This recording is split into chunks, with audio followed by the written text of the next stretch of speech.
13.2 દાખલા નંબર 6 આડું છે, ઊભું કરવાની જરૂર નથી, આપણે આમ નામ શીખ્યા, આવું આડામાં આડામાં શીખ્યા. ચાલો આ વખતે એવું કરીએ.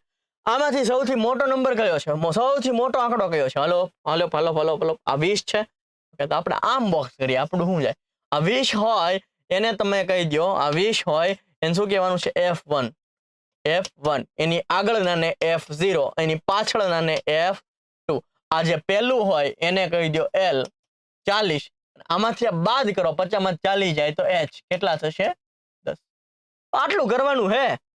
સૌથી મોટો નંબર 20 છે તો આને કહી દો F1, એની આગળનાને કહી દો F0, આની પાછળનાને કહી દો F2.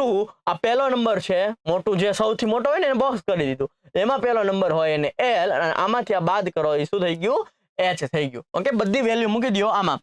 Z is equal to L plus F1 minus F0 upon 2F1 minus F0 minus F2 into H. L શું છે? L રહ્યો 40. F1 શું છે? તો કે 20. F0 શું છે? તો કે 12.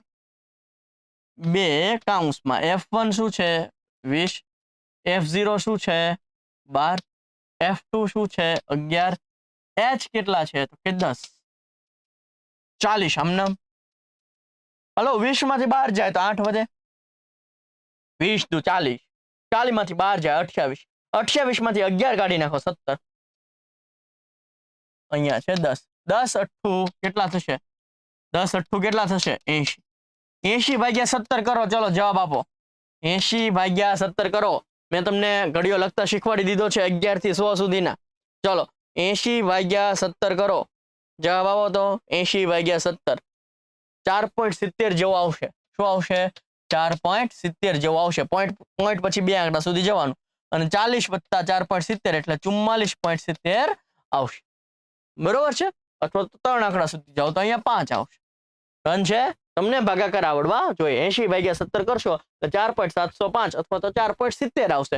પોઈન્ટ પછી બે આંકડા સુધી મિનિમમ જવાનું છે, અને એમાં 40 એડ કરો એટલે 44.705.